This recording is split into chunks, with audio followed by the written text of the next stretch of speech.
Welcome back. So, now we have already gone for 2021 analysis, and I think the course title mentions about some contemporary perspective. So, we have covered some recent one also.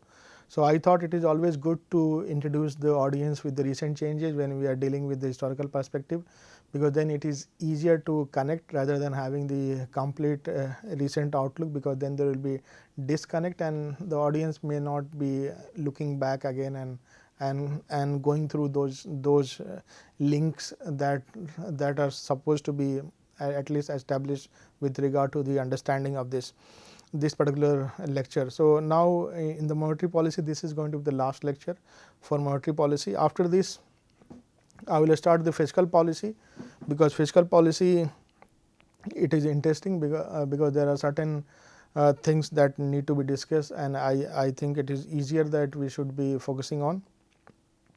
So, after fiscal policy, 1 or 2 sessions we will be moving to the WTO and Indian agriculture, and the last session will be on the recent economic outlook that the syllabus outlay mentioned.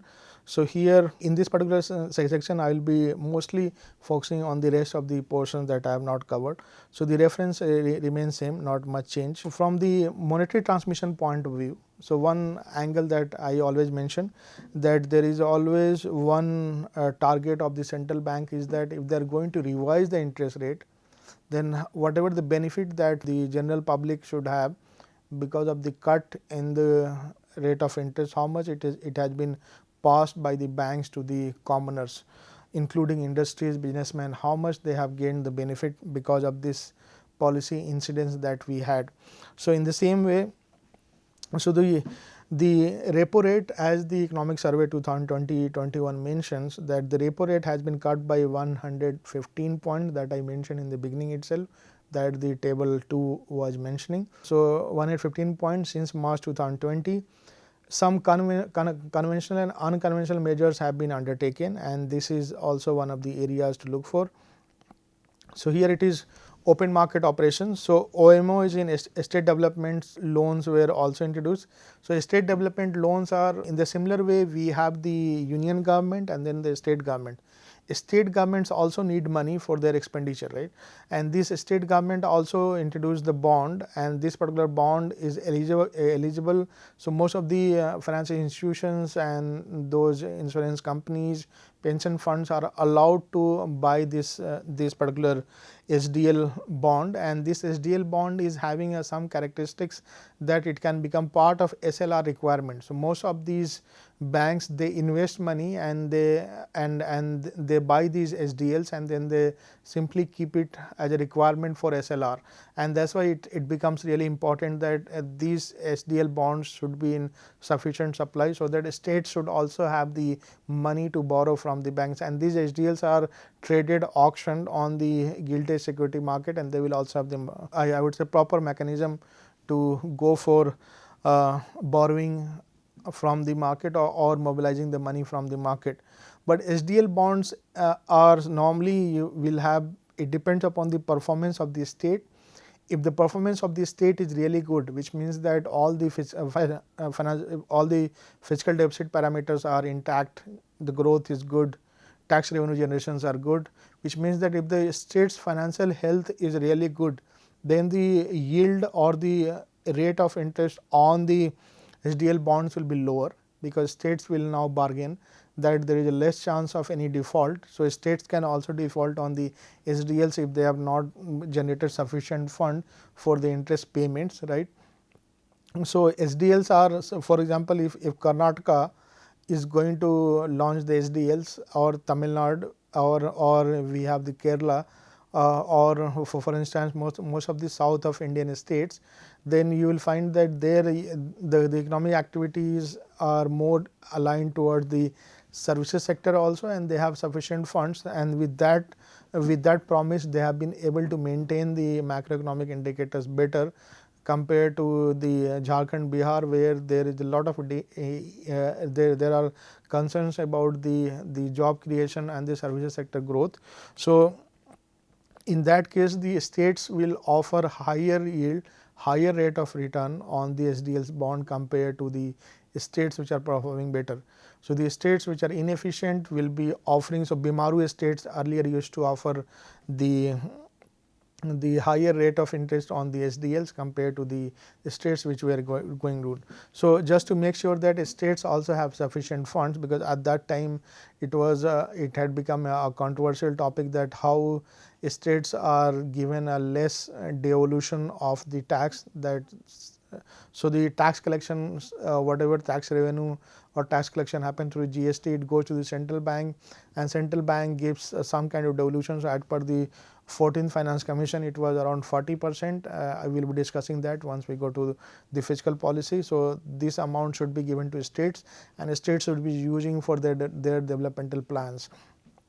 So, open market operations for this first time in state developments were also introduced with the injection of rupees 30,000 crore through OMO purchase auction during October December 2020. So, most of the institutions were entitled up to or they were allowed to have the exposure of up to 30,000 crores, and through open market operations buy and sell of the SDLs. Then long term repo operations, availability of long term loans at the repo rate to the banks, duration 1 to 3 years. So, RBI injected around 1.25 lakhs crore through LTROs, long term repo operations during February March 2020. So, this is also one of the policy instruments that has been mentioned in the economic survey 2020-2021. Then there is the requirement for targeted long term repo operations. So, the targeted long term repo operations basically include those operations which are of the up to 3 years of loans, and this has been disbursed by the RBI of about 1.13 lakhs crore in corporate bonds, commercial papers, and the non-convertible debentures. So, commercial papers are the short term borrowing instruments. So, and even corporate bonds are for the long term, because bonds are supposed to have the higher duration, and then we have the non-convertible debentures. This will also have the higher duration. So, and the best part is that about 1.13 lakh crore has been disbursed under this targeted long term repo operations, and this has been done just to make sure that there is sufficient liquidity in terms of giving loans to the MSMEs and all other sectors. Then we had the reduction in CRR. CRR requirements have been revised for each from 4% of NDTL to 3% with effect from March 2020, and through this also the liquidity augmentation system has worked, and there is a liquidity augmentation of around 1.37 lakhs crore. So, that is also one contribution to this. Then we have the margin standing facility extension. RBI has raised the borrowing overnight limit under the MSF by dipping into SLR requirement to 3% of NDTL. Sorry. So, the SLR requirement of up to so we have just gone through this concept MSF, and it was we had mentioned that it is 1% of NDTL. But now, given this special situation that we were experiencing, the central bank has allowed the borrowing overnight limit of up to 3% of NDTL. That means that this will also increase the liquidity into the system. A special liquidity facility has also been created for mutual funds up to 50,000 crores. So, mutual funds were also having the higher redemptions threat, and that way to just make sure that they remain in business and they have at least to meet these obligations of higher redemptions. Because of those uncertainties, they were given 50,000 crore. NABARD, National Housing Board, SIDBI, Exim Bank have also been provided the refinance facility of rupees 75,000 crore.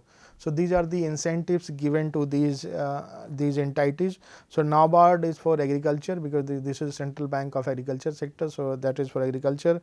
National Housing Board for real estate finance companies and all. For developers, some relief must be given. SIDBI for small scale industries, Small Industry Development Bank of India. And for Exim Bank, which is the Export Import Bank of India, it is all given in terms of facilitating the credit facility of the exporters on the current account, so that they will be able to meet the requirement. So, this is also one of the important contributions. Then we have the monetary transmission, as I mentioned in the beginning. So, monetary transmission is one aspect that we always mention about, and monetary transmission leads to what is called the important objectives to monitor that how much there is a pass on of the rate cut to the industry, different stakeholders in the economy, including the common populace. So, the weighted average lending rate, because it depends upon the duration of the loan, so short term, long term. So, there is some kind of index creation. So, this is the weighted average lending rate on fresh rupee loan declined by 95 basis points between March 2020 to November 2020. So, this is the situation it is being mentioned. Since the lending rates are lower, so this is the best time for the borrowers to borrow the money from the banks, because banks are giving you the higher rate of lower rate of interest on the loans. So, when you have the rate of interest going towards expansion, which means that loans are going to be cheaper. So, if you are plan to buy a house, or if you have any kind of capital asset plans, you should go for, and you should have the lower rate of interest attached. This incidence of interest rate change was reported against the reduction of 115 basis points in the policy rate. So, the central bank has reduced 115 basis points, banks have gone for reduction of 94 basis points, right. The weighted average, so 67 basis point reduction in WLR was reported since March 2020. So, out of 94 basis point, if you just look at in detail, then you find that 67 basis points reduction in the lending rate is just after March 2020. So, which means that this is also indication that how quickly the banks and every entity linked with the interest rate cut have gone for revision of the interest rate, and this benefit has been passed to the populace and the industry. So, these are the monetary transmission conditions. The weighted average domestic term deposit rate on the outstanding rupee deposit declined by, but this is one of the negative side of the. So, from the borrower side, there is a good news that banks are going to reduce the interest rate, and as a result you get to know about the lower borrowing cost, right. So, you will be borrowing at the lower rate, but if you are saver, which means that you are going to deposit money in the bank, then you are going to have the lower rate of interest on that. So, what has happened?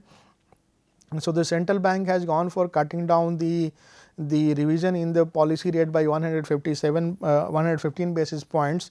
The banks have gone for keeping the downward trend in the deposit rate by 127 basis point, which is much higher. So, for the borrowing, for the lending, they have gone for 94 basis points, but for the lending they have gone for 94 basis point, but for the deposits which they were supposed to pass on at a much higher rate, but they have gone for 127 basis point, which means that the savers are having limited incentive now. They do not have much to gain if they are saving. So, especially those populations which are vulnerable to the shock, or especially the senior citizens, as I mentioned in the previous slide in the last session, that how when we have the rate of interest on deposits going down, then the pensioners will have difficult time, because they cannot keep their money in a stock market or else, because it is not recommended as per their health conditions or anything. So, that is why during March to the December 2020, for savers it has been difficult time. So, this may lead to have the channelization of funds toward the mutual fund, or they will be looking for alternative avenues. So, one of the reasons that why gold price has gone up these days, it has crossed the 50,000 limit, because people had limited avenues to invest money, and even banks had gone for a heavy cut down in the deposit rates, and this has resulted in channelization of extra money towards the precious metals, because precious metals, if you calculate the returns, it always gives better than, it is almost close to the stock market. So, stock market in India, it gives you the returns of 15%, being the one of the BRICS economy, emerging market economies. But if you invest in gold, then gold is also almost, it sometimes beats the market, but it hovers around 10% or so. But whenever we have a higher uncertainty, you will find that people will look for the safer avenues, and gold become one of the safest avenues because of the smaller ticket size. So if you want to buy a house, you need a huge amount of money, but if you want to buy gold, you don't need that much. So the ticket size is really small. So that's why it happens. The medium term deposit rate has registered a sizable decline of 146 basis points in March to December 2020, and most of the banks, if you ask them that why you have cut down have gone for lower cut on borrowing rate, but you have cut down the deposit rate much higher, they will say that since they bear the expenses of maintaining the deposits and the branches and everything, so that's why we can't pay a higher rate of interest. So this is the summary which the Economic Survey 2020-21 provides. The transmission from repo rate to the bankers deposit and the lending rate. So it is the basis point. So you can see that repo rate has gone by 115 and February 2019 to December 2020 250 basis point. The term deposit rates, you can see it has gone down by minus 146 210. Then here we have the weighted average of the deposit rate. So it is minus 81. Outstanding rupee loan, it is just 94. Right, which means that the deposit rates are going to be the much more concerned. Across banks also the economic survey gives the idea. So public sector banks, it has gone down by the 94 basis points. The fresh loans 151, and then the WS weighted, if you go, then it is minus 108, and then the on loans. So overall what it looks like that the private sector banks have gone for a higher giving higher benefit compared to the public sector banks, and the scheduled commercial banks average appears to be minus 81. So this is what it is looks like. So the benefit has been passed, but the public sector banks, because of their bad health, they have not been able to pass on much, but the private sector banks have gone for 94 basis points.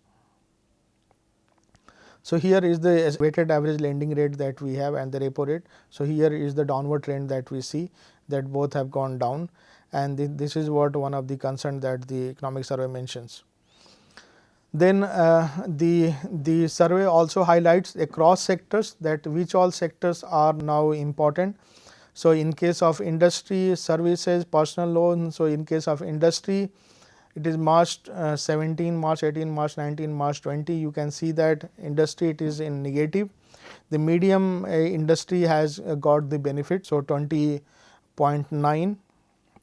Then here we have the services 8.8, then trade. So basically the major gainers are in November 2020, from March to 20 it was minus 0.7 in March, but by November 20, because of those stimulus packages plan and the channeling of the credit to these medium enterprises, it has been high, but the large firms are not having that much gain.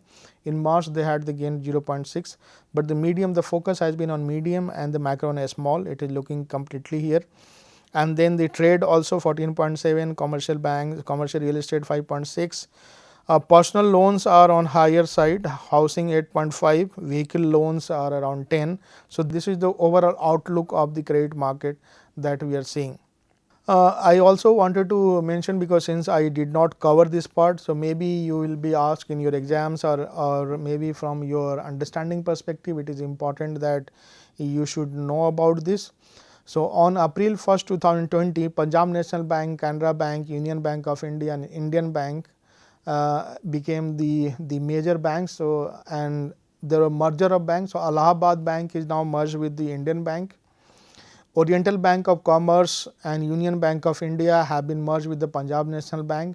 So Punjab National Bank is having now the Oriental Bank, Commercial Bank and the Union Bank of India. Syndicate Bank is merged with the Canara Bank, and Corporation and Andhra Bank with the Union Bank of India. So these are the recent developments happened, and this happened because of the twin balance sheet crisis, because at that time government felt that majority of these banks had the higher NPAs. So just to make sure that it should not create extra burden on the exchequer, they have gone for mergers, and now with the limited number of banks. Though there are controversies for and against, for says that it is good that you have the concentration of the banks, fewer number, but those who are against, they say that it will give a limited option to the borrower or the lender to keep money in the bank, because earlier it used to happen that they used to get extra amount of they used to have the options of going from one bank to another, and they will have the variety of choices with regard to the product development and the extra benefit that will be attached with some riders. So those things are concerned, but government has gone for the merger of the bank. So nowadays you will find that Indian Bank will so every Allahabad bank branch will have the Indian Bank Allahabad logo, or the name is written in a small letter. This is one. In when Raghuram Rajan was the governor at that time, so he had mentioned about the peer-to-peer lending platform, and peer-to-peer lending platforms are important to mention, because peer-to-peer lending platforms at that time, because he was more of a digital person, so he had mentioned that we should allow to have the peer-to-peer lending platforms operational, and they should be also allowed to provide loan if they are. So peer-to-peer lending platform means an intermediary providing the services of loan facilitation via online medium or otherwise to the participant. So nowadays there are a lot of controversies about this particular peer-to-peer lending platform, where the recovery rate is low. So peer-to-peer lending platform typically works is that those individuals who are not able to get the loan through the banks and other entities, because there is a higher requirement set by the RBI for sanctioning the loan. This peer-to-peer firm will access or will provide the access of money through apps and all. So you can borrow the money through apps. You can register there. You have to submit the bills, but certain documents for KYC. So KYC norms are a bit higher, but in some cases it is being compromised, and these individuals are giving loan, but the rate of interest will be much higher than the rate of interest offered by bank, and as a result it happens that there are higher default cases. Nowadays it has been started coming into the print media and digital media also, that how the after pandemic, when some people have faced the difficulties in making money, they have gone to these channels and they have borrowed money, and because of the lack of opportunities they have not been able to repay back, and as a result they have to face the adverse outcomes coming from the side of this P2P. There have been cases of suicides and death also. So it was reported in case of in case of Telangana and other places. So this is also one concern, but another concern is that this can be considered as one of the areas of expansion to look for, where the peer-to-peer lending is playing a role. Participants are persons who are entered an arrangement with the NBFC P2P to lend on it or avail the loan facilitation services provided by it. Then you have the lending limits. So aggregate exposure of lender to all borrowers at any point of time, it should not be across all P2P, subject to a cap of rupees 10 lakhs. Borrowing limit has been fixed so that there should not be any kind of extra risk generated from these P2P platforms. So aggregate loans taken by borrower at any point of time across all P2P shall be subject to a cap of rupees 10 lakhs. The exposure of a single lender to the same borrower across all P2Ps are now being given the option that they should not exceed more than 50,000. The maturity of the loan shall not exceed 36 months, which means that more than 3 years of loan should not be given. And P2P startups should also so these startups basically include Finji, Peerlend, Lendbox, then you have Paisa Dukaan, Cash Kumar, Microgram. So these are the P2P platforms that are important to mention. So I thought these are the recent developments, and many times we do not cover such things. So these things are important. Nowadays, with the rise of the credit card, and then you have the wallet system, wherein online wallet system, wherein we can keep in money for some time and then we can use that for shopping or any other purpose. Those markets are also those markets have also grown in recent years. The central bank is also coming up with some regulations. In case of credit card, there is already some rules and regulations to check on the unnecessary buy and sell of the credit card, and there is a particular regulation of CIBIL score and all. So based on that, you will be given the cash limits, and then accordingly you can go for the settling of the contract of your credit card. And under FSLRC also, we had seen that how macroprudential regulations are going to help, and how the consumer redressal units are going to be set up, and how these units may help the consumer to address any kind of kind of mishappening in this peer to peer or any kind of organization. One more entity that has come up recently, it is called NBFC Account Aggregator. NBFC Account Aggregator is an entity that functions as an account aggregator who provides information on various accounts held by a customer in different NBFC entities. So it will provide information on various accounts. So nowadays you will find that you have the different types of aggregators. You have the Paisa Bazaar, you have the Policy Bazaar, where people these website provide you the online services in terms of opening your Demat account. You can buy your policies, you can buy you can also go for some kind of saving options. If you want to explore some kind of saving options, then it will help you. So in turn, what happens that once you open an account, then they ask for certain details. So there is a likelihood that since they have the crucial information, if they share this particular information with any other organization, then it becomes some kind of the issue of what we call it the privacy concern. So keeping that in mind, these account aggregators are being now some rules are being devised by the central bank. So unlike NBFCs, the account aggregators will not provide any transaction in financial assets by its customer, and its only role will be that of account aggregation. So this is one rule that the central bank is trying. So and RBI also has mentioned this, that as present financial asset holders such as holders of saving bank deposits, fixed deposits, mutual funds, insurance policies get a scattered view of their financial asset holdings if the entities with whom these accounts are held or fall under the purview of different financial sector segments. So these are the recent development. Because of the online services, now it is easier for the customers to access or open or utilize the financial services. But one risk that has happened, that once you open the account, they ask for KYC norms, and once you provide your all the details, so they can access the portfolio holdings, your financial position, and if they share those details, then your financial security may also be compromised. So keeping that in mind, it has been done in the same way. So overall, I hope we have covered the landscape of the monetary policy, even the financial sector reforms. So I hope it has given you the complete idea about the monetary system that we have in India, some policy instruments. I have also covered the recent changes in the monetary segment that we have.